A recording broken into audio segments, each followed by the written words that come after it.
Okay, so now when we look at this one, we know that we have the equation f of x equals negative 2 times the square root of x plus 1 plus 1. So going back to what we did when we were graphing, we move left 1 and down 1, and then our a value is negative 2.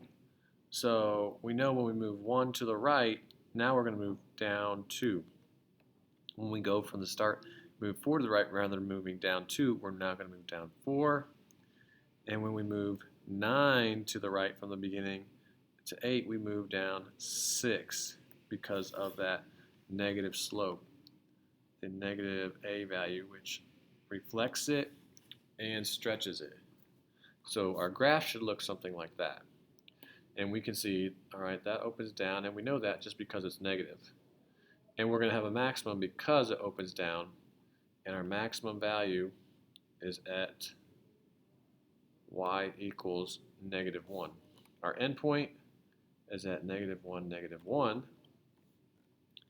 And our y-intercept, we can see it hits exactly at 0, negative. Actually, I drew this wrong. Let's go back. Back. So we should have moved left 1 and up 1. Sorry. Someone needs to catch me. And so then we're moving down 2, down 4, and down 6. So there we go. Still opens down. We still have a max. But now that max is at y equals 1. Our endpoint is negative 1, 1. The y-intercept, where it crosses, is at 0, negative 1. Now the x-intercept is a little more difficult to find. We actually have to solve for this because the x-intercept is when y is 0. So if we set y equal to 0, 0 equals negative 2 times x plus 1 plus 1, and we have to solve for that, so we bring them 1 over. Negative 1 equals negative 2 times the square root of x plus 1. Divide by negative 2, so I have 1/2 equals the square root of x plus 1. And if you remember, we have to square both sides when we're getting rid of a square root.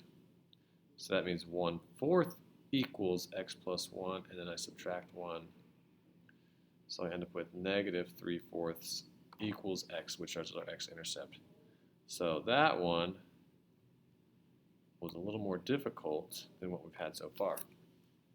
That is our x-intercept, and that happens right in there. And so then our domain is the values of x, so it's negative 1 to infinity, and our range now is starting at negative infinity, and it's only going up to 1. We want to give minimum and maximum values. So our minimum, we know when it's between negative 1, when it's between negative 1 and between here and 3, negative 1 and 3,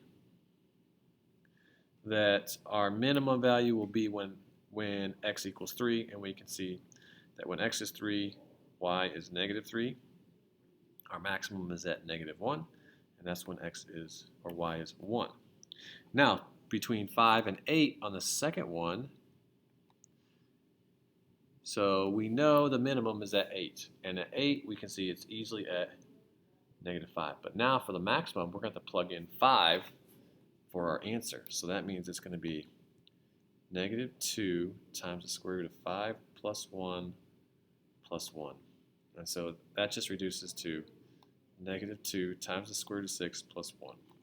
And I'm okay with you leaving it like that, or you could plug it into a calculator and give me the decimal form, which I think is negative 3.8999 or something like that, 8888. But, so those are our attributes of square root functions. Should be a quick lesson. Hopefully you liked the video. Be sure to follow this YouTube account.